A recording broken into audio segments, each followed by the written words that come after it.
வணக்கம் நேயர்களே. பார்த்தேன், ரசித்தேன், படித்தேனுக்கு உங்களை அன்புடன் வரவேற்பது சுதா ஆழ்வான்.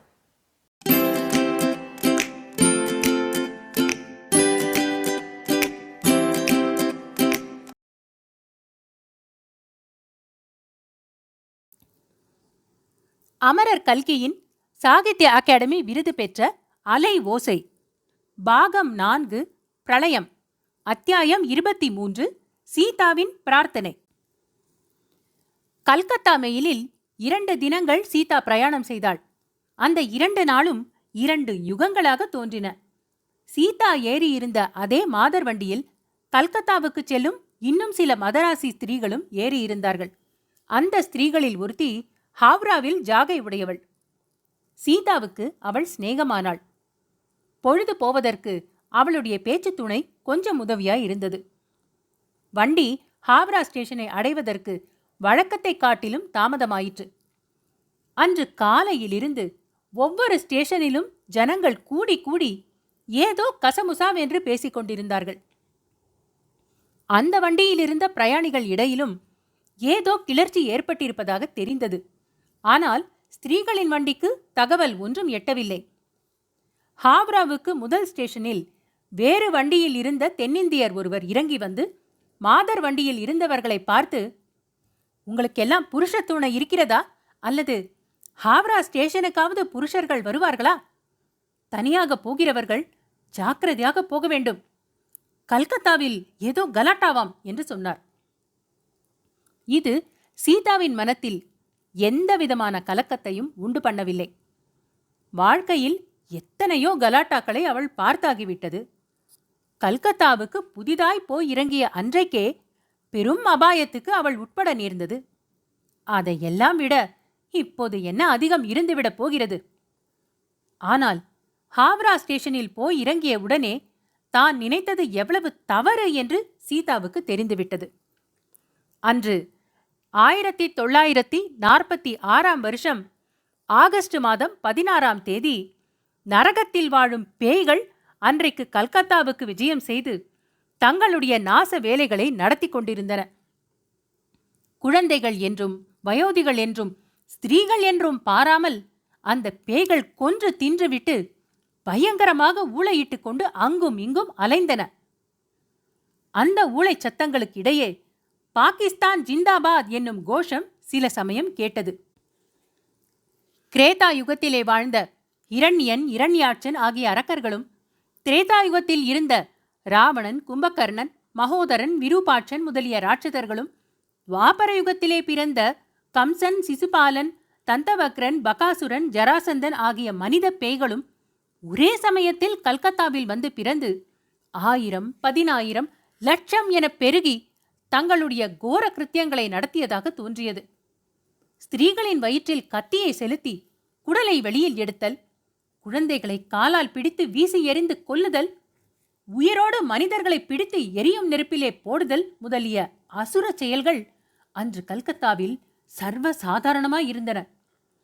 ஹாவ்ரா ஸ்டேஷனில் சீதா இறங்கிய போது கல்கத்தா நகரத்துக்குள்ளே இருந்து 1000 நகரங்களில் இருந்து வருவது போன்ற கோர சத்தம் வருவது கேட்டது. லட்சக்கணக்கான மனிதர்களும் ஸ்திரீகளும் குழந்தைகளும் ஓலமிடும் குரலும், ஆயிரக்கணக்கான பேய் பிசாசுகள் ஊளையிடும் குரலும், வீடுகள் தீயிட்டு எரியும் சத்தமும், எரிந்து விழும்போது எழும் சத்தமும், மக்கள் இங்குமங்கும் ஓடும் சத்தமும், துப்பாக்கி வேட்டுச் சத்தமும், துருப்புக்களின் ஆர்ப்பாட்ட சத்தமும் சேர்ந்து வந்து ரயிலில் இருந்து இறங்கியவர்களின் உடம்புக்குள் எலும்பையும் நடுநடுங்கச் செய்தன. சீதாவுக்கு ரயிலில் சிநேகமான ஸ்திரீயை அழைத்து போவதற்காக மனுஷர்கள் வந்திருந்தார்கள். கல்கத்தாவில் பயங்கரமான கலகம் நடப்பதாகவும், ஆகையால் யாரும் ஹாவ்ரா பாலத்தை தாண்டி அப்பாலே போக முடியாது என்றும் சொன்னார்கள். அந்த ஸ்திரீ தனியாக வந்திருந்த சீதாவை பற்றி அவர்களிடம் சொன்னாள். சீதாவும் ஹாவ்ராவுக்கு வந்து இருக்கலாம் என்றும், கலகம் அடங்கிய பிறகு அவளுடைய மனுஷர்கள் இருக்கும் இடத்தை தெரிந்து கொண்டு போகலாம் என்றும் சொன்னார்கள். இதை கேட்ட சீதாவுக்கு உள்ளம் கலங்கி உலகம் சுற்றியது. சிறிது நிதானித்துக் கொண்டு, இல்லை, நான் எப்படியும் இன்றைக்கு போக வேண்டும், எனக்கு ஒன்றும் வராது என்றாள். அப்படியானால் போய் பாருங்கள் என்றனர் ஹாவ்ராக்காரர்கள். சீதா தட்டு தடுமாறி ஹாவ்ரா ஸ்டேஷனில் இருந்து கொஞ்ச தூரத்தில் இருந்த பாலம் வரையில் சென்றாள். அங்கிருந்து ஸ்டேஷன் பக்கத்தில் ஓடி வந்த ஒரு பெரும் கூட்டம் அவளை தள்ளிக்கொண்டு வந்து ஸ்டேஷன் வாசலில் சேர்த்தது. அதுவரை காத்திருந்த ஹாவ்ராக்காரர்கள் அவளையும் சேர்த்து தங்களுடன் அழைத்து கொண்டு போனார்கள். ஹாவ்ராவில் தங்கியிருந்த 4 தினங்களும் சீதா அனுபவித்த மனவேதனையை சொல்லி முடியாது. இன்னும் ஒரு நாள் முன்னால் வராமற் போனோமே, வந்திருந்தால் இத்தகைய பயங்கரமான அபாய காலத்தில் கணவனோடும் குழந்தையோடும் சேர்ந்திருக்கலாமே என்று எண்ணி ஏங்கினாள். ஒவ்வொரு நிமிஷமும் கணவனுக்கு என்ன நேர்ந்ததோ, குழந்தைக்கு என்ன நேர்ந்ததோ என்று நினைத்து விம்மினாள். இவ்வளவு தூரம் வந்த பிறகு கடைசியில் அவர்களை பார்க்க முடியாமலே போய்விடுமோ என்று எண்ணிய போது அவளுடைய நெஞ்சை வாளால் அறுப்பது போல் இருந்தது. கல்கத்தாவில் நடக்கும் சம்பவங்களைப் பற்றி கொஞ்ச நேரத்துக்கு ஒரு தடவை வந்து கொண்டிருந்த செய்திகள் அவளுடைய மனப்புண்ணில் அடிக்கடி கொள்ளிக்கட்டையால் சுடுவது போன்ற துன்பத்தை உண்டாக்கி கொண்டிருந்தன. முக்கியமாக பச்சிளங் குழந்தைகளை தூக்கி எறிந்து கொல்லுகிறார்கள் என்றும் தீயிலே போட்டு வதைக்கிறார்கள் என்றும் அந்த செய்திகள் அவளுக்கு எல்லையில்லாத துன்பத்தை உண்டு பண்ணின. அந்த மாதிரி கதி தன் அருமை குழந்தைக்கு ஒருவேளை நேர்ந்திருக்குமோ, நேர்ந்து விடுமோ என்று எண்ணி எண்ணி அவளுடைய மண்டை வெடித்துவிடும் போல் இருந்தது. இந்த கண்டத்துக்கு தப்பிப் பிழைத்தால் இனி என்றைக்கும் எந்த காரணத்தை கொண்டும் குழந்தையை விட்டு பிரிவதில்லை என்று மனத்திற்குள் 1000 தடவை சபதம் செய்து கொண்டாள். இந்த தடவை தன் கணவன் உயிர் பிழைத்திருந்து தனக்கும் அவருக்கும் சமாதானமாகிவிட்டால் அப்புறம் எந்த காரணத்தை கொண்டும் அவருடன் சண்டையிடுவதில்லை என்று பிரதிஜை செய்து கொண்டாள். ஆனால் அவர் தன்னை ஏற்றுக்கொள்ள வேண்டுமே. தன்னை கண்டதும் எங்கே வந்தாய், ஏன் வந்தாய் என்று கேட்காமல் இருக்க வேண்டுமே. அப்படி அவர் கேட்டாலும் கேட்கட்டும், அதற்காக இவள் இனிமேல் பின்வாங்கப் போவதில்லை. ஏதாவது எப்படியாவது சொல்லி சமாதானம் செய்து கொள்ள வேண்டியதுதான். ஆனால் அவர் பிழைத்திருக்க வேண்டுமே. அவருக்கும் குழந்தைக்கும் அபாயம் ஒன்றும் நேராமல் இருக்க வேண்டுமே. இந்த பாவியின் அதிர்ஷ்டம் எப்படி இருக்குமோ தெரியவில்லையே. 3 நாள் பகலும் இரவும் சீதா தூங்கவே இல்லை. தப்பி தவறி சிறிது கண்ணையர்ந்தாலும் பயங்கர சொப்பனங்கள் கண்டு திடுக்கிட்டு எழுந்தாள். அவள் படும் துன்பத்தை பார்த்து அந்த வீட்டுக்காரர்கள் அவளிடம் மிகவும் அனுதாபம் காட்டி ஆறுதல் கூறினார்கள். ஹாவ்ராவில் வசித்த தென்னிந்தியர்களுக்கு கவலை இல்லாமற் போகவில்லை. கல்கத்தாவில் நடக்கும் பயங்கர கலகம் பாலத்தை தாண்டி ஹாவ்ராவுக்குள்ளும் வராது என்பது என்ன நிச்சயம்? இது மட்டுமல்ல, அவர்களிலே பலர் உத்தியோகம் பார்த்த ஆபீசுகள் கல்கத்தாவிலேதான் இருந்தன. அந்த ஆபீசுகளின் கதி என்ன ஆகிறதோ? கலகம் அடங்கிய பிறகாவது ஆபீஸை திறப்பார்களோ என்னமோ? அப்படி திறந்தால்தான் என்ன? இந்த நகரத்தில் இனி நிம்மதியாக வாழ முடியுமா? இவ்வாறெல்லாம் முதல் 2 நாளும் கவலைப்பட்டுக் கொண்டிருந்தவர்கள் கலகம் ஆரம்பித்த 3ஆம் நாளில் இருந்து கொஞ்சம் உற்சாகம் காட்ட ஆரம்பித்தார்கள். ஏனெனில் கலகத்தின் போக்கு 3ஆம் நாளில் இருந்து கொஞ்சம் மாறத் தொடங்கியது. முதல் 2 நாளும் ஹிந்துக்களின் படுகொலையாகவே நடந்தது. 3ஆம் நாள் பீகாரிலிருந்து கல்கத்தாவுக்கு வந்து குடியேறியிருந்த பால்கார முண்டர்களும் சீக்கியர்களும் தங்கள் கைவரிசையை காட்ட ஆரம்பித்தார்கள். பழிக்கு பழி வாங்கும் கோஷம் எங்கெங்கும் கிளம்பியது. முதல் 2 நாளும் வேடிக்கை பார்த்து கொண்டிருந்த சுஹரவர்த்தியும் அவருடைய சகாக்களும் இப்போது கலவரத்தை அடக்கவும் கல்கத்தாவின் நல்ல பெயரை நிலைநாட்டவும் பெருமுயற்சி செய்தார்கள். 5ஆம் நாள் அவர்களுடைய முயற்சி பலன் தந்தது. கலவரம் அடங்கியது. சீதா ஹாவ்ரா ஸ்டேஷனில் வந்திறங்கி 1 வாரம் சொல்ல முடியாத மனவேதனைகளை அனுபவித்த பிறகு 8ஆம் நாள் அமரநாத்தின் வீட்டை அடைந்தாள். அமரநாத்தின் எதிர் வீட்டில்தான் அவளுடைய கணவனும் குழந்தையும் வசித்தார்கள் என்று சித்ராவின் கடிதத்தில் இருந்து அவளுக்கு தெரிந்திருந்ததல்லவா? ஆனால் இப்போது ராகவனும் வசந்தியும் எதிர் வீட்டில் இல்லை, அமரநாத்தின் வீட்டிலேயே மேல்மச்சில் இருந்தார்கள் என்று தெரிந்தது. அவர்கள் மட்டுமா? புருஷர்களும் ஸ்திரீகளும் குழந்தைகளுமாக தென்னிந்தியர்கள் சுமார் 100 பேர் அந்த வீட்டில் இருந்தார்கள். கலகம் நடந்த பிரதேசங்களிலிருந்து தப்பி பிழைத்து வந்தவர்கள்தான் அத்தனை பேரும்.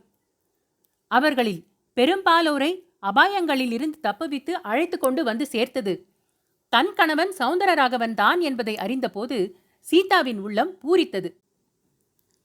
அப்போது தான் பக்கத்திலிருந்து அவருக்கு உதவி செய்ய கொடுத்து வைக்கவில்லையே என்ற ஏக்கமும் கூட ஏற்பட்டது. சௌந்தரராகவன் செய்த வேலையை பற்றியும் அமரநாத்தின் வீடு தென்னிந்தியர்களின் அடைக்கலமானது பற்றியும் ஹாவ்ராவிலேயே சீதா தெரிந்து கொண்டிருந்தாள்.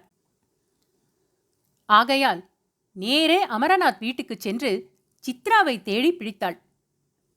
சித்ரா சீதாவை பார்த்ததும், "வந்தாயோ மகாராஜி, ஏதோ இந்த மட்டும் இப்போதாவது வந்து சேர்ந்தாயே. உன் புருஷனாச்சு நீயாச்சு. மேல் மாடியில் படுத்து கிடக்கிறார், போய் கவனித்துக்கொள்" என்றாள் சீதா. நெஞ்சு படபடவென்று அடித்துக்கொள்ள, "அவருக்கு என்ன? ஏன் படுத்திருக்கிறார்?" என்று கேட்டாள். "அவருக்கு என்னவா? 105 டிகிரி காய்ச்சல், ஜன்னி பிதற்றல் எல்லாம் தான். இந்த 7 நாளும் அவர் செய்திருக்கிற வேலைக்கு ஜுரம் வந்திருப்பதில் ஆச்சரியம் ஒன்றுமில்லை. ஜுரம் தெளியாமல் அவர் செத்து போனா கூட பரவாயில்லை. 100 பேரை காப்பாற்றிய மனுஷன் அப்புறம் இருந்தா என்ன போனா என்ன" என்றாள் சித்ரா. கல்கத்தா படுகொலையின் போது அந்த நகரில் வசித்தவர்கள் சாவை பற்றி இப்படி அலட்சியமாய் பேசுவது இயற்கையே அல்லவா? ஆனால் சீதா அப்படி நினைக்கவில்லை. "சித்ரா, உனக்கு புண்ணியம் உண்டு, இப்படியெல்லாம் பேசாதே. நிஜமாக அவருக்கு அபாயம் ஒன்றும் இல்லை அல்லவா? பிழைத்துக் கொள்ளுவார் அல்லவா?" என்றும் கேட்டாள். "அது உன்னுடைய சமத்து, உன் பெண்ணின் சமத்து. நீங்கள் 2 பேரும் செய்கிற சிசுருஷையில் இருக்கிறது அவர் பிழைக்கிறது. டாக்டர் அப்படித்தான் சொல்கிறார். உன் பெண் வசந்தி இருக்கிறாளே, மகா சமத்து. இந்த 7 நாளும் எப்படி எனக்கு ஒத்தாசையாயிருந்தாள் என்று நினைக்கிறாய்?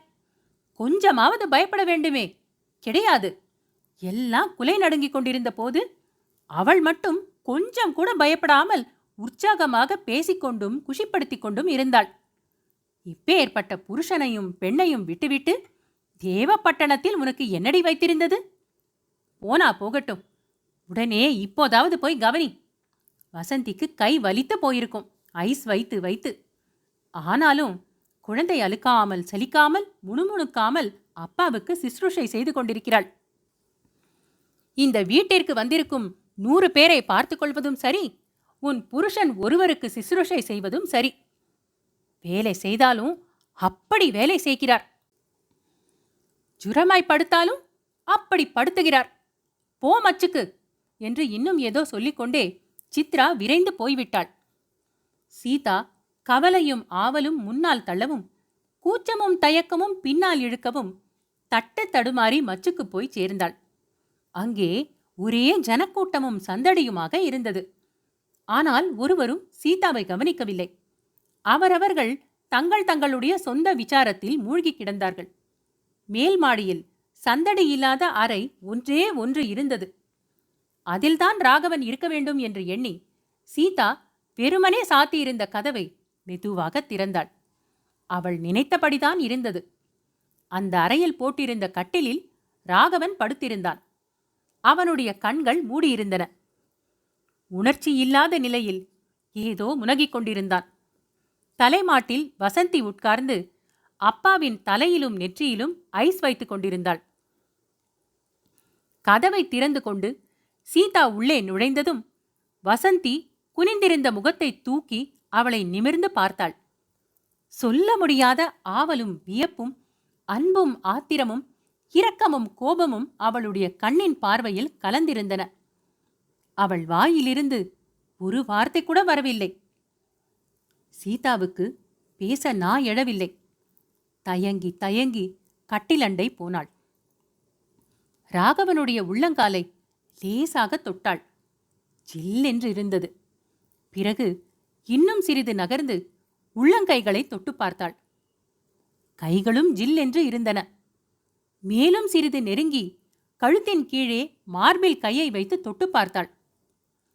அடுப்பில் போட்ட இரும்புச் சட்டியைப் போல் கொதிக்கிறது. ஜுரம் ரொம்ப அதிகமாக இருக்கிறது என்று ஐயமின்றி தெரிந்தது. இதற்கிடையில் வசந்தி அம்மா முகத்தையும் அப்பா முகத்தையும் மாற்றி மாற்றி பார்த்து கொண்டிருந்தாள். சீதா வசந்தியை சந்தித்ததும் என்னவெல்லாமோ சொல்ல வேணும் என்று நினைத்திருந்தாள். என்னை பார்க்க வராமல் உன் அப்பாவுடன் போய்விட்டாய் அல்லவா? நீ எனக்கு பெண்ணில்லை என்று சொல்வதாக கூட உத்தேசித்திருந்தாள். அதற்கெல்லாம் இப்போது சந்தர்ப்பம் இல்லாமல் போயிற்று. வசந்தி, ஐஸ் பையை சற்று என்னிடம் கொடு, உனக்கு கைய வலிக்குமே என்றாள் சீதா. வேண்டாம் அம்மா, எனக்கு கை வலிக்கவில்லை. உனக்கு ஐஸ் பை சரியாக வைக்க தெரியாது. நெற்றி முழுவதும் படும்படி வைக்க வேண்டும் என்றாள் வசந்தி. எனக்கு தெரியுமடி கண்ணே. தெரியாமல் போனால் நீதான் பக்கத்தில் இருக்கிறாயே, சொல்லிக் கொடு என்றாள் சீதா. அவ்வாறே வசந்தி தன் பக்கத்தில் இருக்க சீதா ஐஸ் பையை ராகவனுடைய நெற்றியில் வைத்துக் கொண்டிருந்தாள். தாயாரும் பெண்ணும் கொஞ்ச நேரம் ஒருவரையொருவர் பார்ப்பதோடு இருந்தார்கள். வசந்தியின் முகத்தில் சிறிது நேரத்துக்கு பிறகு புன்னகை மலர்ந்தது. அம்மா, நீ இனிமேல் என்னையும் அப்பாவையும் விட்டுவிட்டு போக மாட்டாயே என்றாள். சீதாவின் முகமும் சிறிது மலர்ச்சியடைந்தது. போக மாட்டேனடி கண்ணே. உன்னை கூட நான் வேண்டுமென்றா போனேன்? வேறு வழி இல்லாமல் போனேன். அப்பாவும் நீயும் என்னை அழைத்துக் கொள்ளாமல் இங்கே வந்துவிட்டீர்கள். அது போனால் போகட்டும் அம்மா. இனிமேல் நீ எங்களை விட்டுவிட்டு போக மாட்டாயே? போக மாட்டேன். 5-6 நாட்களாக இந்த ஊரிலே கலகம் பலமாக நடந்தது. கல்கத்தா பட்டணத்திலே உள்ளவர்கள் அவ்வளவு பேரும் ஊண்டோடு கைலாசமாய் செத்துப்போக வேண்டியதுதான் என்று சொல்லிக் கொண்டார்கள். அப்போது எனக்கு என்ன தோன்றிற்று தெரியுமா? சொல் பார்க்கலாம். தெரியவில்லை கண்ணே, நீதான் சொல்ல வேண்டும். சாகிறதற்கு முன்னால் உன்னை ஒரு தடவை பார்க்காமல் செத்துப்போக வேண்டியிருக்கிறதே என்று தோன்றியது. அப்படி செத்துப்போய்விட்டால் கூட ஆவிரூபத்தில் நீ இருக்குமிடம் வந்து உன்னை ஒரு தடவை பார்த்துவிட்டு போக வேண்டும் என்று தோன்றியது என்றாள் குழந்தை. அப்படியெல்லாம் சொல்லாதே வசந்தி, நல்ல பேச்சா பேசு என்றாள் சீதா. சாவு என்றால் உனக்கு என்னமோ போலிருக்கிறதாக்கும். இங்கே 7-8 நாளாய் ஓயாமல் சாவை பற்றித்தான் பேச்சு. அது எங்களுக்கு சகஜமாய் போச்சு அம்மா. அது இருக்கட்டும் குழந்தை. அப்பாவின் உடம்பை பற்றி டாக்டர்கள் என்ன சொன்னார்கள்? என்ன ஜுரம் என்றார்கள்? ஷாக்கினால் வந்த ஜுரம் என்றுதான் சொன்னார்கள். ரொம்ப கடுமையாய்த்தான் வந்திருக்கிறது. ஜாக்கிரதையாய் பார்த்து கொள்ள வேண்டும் என்றார்கள். ஆனால் எனக்கென்னமோ ஒரு அசட்டு தைரியம். அப்பா கட்டாயம் பிழைத்து விடுவார் என்று. 7 நாட்களாக எத்தனை கண்டத்துக்கு அவர் தப்பி பிழைத்திருக்கிறார் தெரியுமா? அப்பா செய்ததை பற்றி எல்லாரும் சொல்கிறார்களே, அப்படி என்ன செய்தார் வசந்தி? அப்பா செய்ததையெல்லாம் சொல்வதாயிருந்தால் ஒரு ராமாயணமும் பாரதமும் எழுத வேண்டும் அம்மா. அவ்வளவு செய்திருக்கிறார். ஒன்று சொல்கிறேன் கேள். ஒரு வீட்டை கலகக்காரர்கள் சூழ்ந்து கொண்டு கதவை திறக்காவிட்டால் வீட்டுக்கு நெருப்பு வைத்து விடுவதாக பயமுறுத்தி கொண்டிருந்தார்கள். இது தெரிந்ததும் அப்பா என்ன செய்தார் தெரியுமா? கவர்மெண்ட் ஆபீசரை டெலிபோனில் கூப்பிட்டு ஒரு முஸ்லிமின் வீட்டை இந்துக்கள் தாக்குவதாக சொன்னார். அப்படி சொன்னால்தான் கவர்மெண்டார் போலீஸை அனுப்புவார்கள் என்று. போலீஸும் வந்தது. அவர்களை அழைத்து கொண்டு அப்பாவே நேரில் போய் அந்த வீட்டில் இருந்தவர்களை மீட்டு கொண்டு வந்தார். இது தெரிந்த உடனேயே கலகக்காரர்கள் அப்பாவை அடையாளம் வைத்துக்கொண்டு அவரை கொன்றுவிட பார்த்தார்கள். ஆனால் அவர்களுடைய ஜம்பம் சாயவில்லை. இந்த சமயத்தில் சௌந்தரராகவன் வெறிவந்தவன் போல பிதற்றத் தொடங்கினான். ஓஹோ, என்னை யார் என்று நினைத்தீர்கள்? கிட்ட வந்தால் சுட்டு பொசுக்கி விடுவேன். கத்திக்கு கத்தி, துப்பாக்கிக்கு துப்பாக்கி, கொலைக்கு கொலை, பழிக்கு பழி, தெரியுமா? என்னையும் மகாத்மா காந்தி என்று எண்ணிவிடாதீர்கள் என்று கூச்சல் போட்டுக்கொண்டே எழுந்து உட்கார முயன்றான். சீதாவும் வசந்தியும் அவனை மெதுவாக பிடித்து மறுபடியும் படுக்க வைத்தார்கள். அப்போது ராகவன் சீதாவை விழித்து பார்த்தான். ஆனால் அவள் யார் என்று கண்டுகொண்டதாக தெரியவில்லை. படுக்கையில் படுத்து கண்ணை மூடிக்கொண்டு விட்டான். அப்போது சீதா தன் மனத்திற்குள் வேண்டிக் கொண்டாள். சுவாமி பகவானே, இவர் ஒருவேளை இந்த ஜுரத்தில் இறந்து போவதாயிருந்தாலும் ஒரே ஒரு தடவையாவது என்னை பார்த்து இன்னார் என்று தெரிந்து கொள்ளட்டும். நான் வந்துவிட்டேன், இவருக்கு சிசுரூஷை செய்கிறேன் என்பதை அறிந்து கொள்ளட்டும். கடவுளே, இந்த ஒரு வரமாவது எனக்கு தர வேண்டும். இவ்விதம் மனப்பூர்வமாக மன்றாடி பிரார்த்தித்தாள் சீதா. ஆனால் அவள் பயந்தது போல் ஒன்றும் நடந்துவிடவில்லை. ராகவனுக்கு நாளுக்கு நாள் உடம்பு குணமாகி வந்தது. நாளுக்கு நாள் அறிவும் தெளிவடைந்து வந்தது. அத்தியாயம் 23 சீதாவின் பிரார்த்தனை நிறைவுற்றது. அன்பான நேயர்களே, இது போன்ற மேலும் சுவையான கதைகள் மற்றும் கட்டுரைகள் கேட்க பார்த்தேன், ரசித்தேன், படித்தேன் எங்கள் சேனலுக்கு சப்ஸ்கிரைப் செய்யுங்கள். பொன்னியின் செல்வன், சிவகாமியின் சபதம், பார்த்திபன் கனவு போன்றவை பிளேலிஸ்டுகளாக வரிசைப்படுத்தப்பட்டிருக்கின்றன. ஏனைய பிற கதைகளையும் நீங்கள் கேட்டு மகிழலாம். தமிழ் கதைகள் கேட்க ஆர்வம் உள்ள உங்கள் குடும்பத்தார் மற்றும் நண்பர்களிடம் பகிருங்கள். மிக்க நன்றி.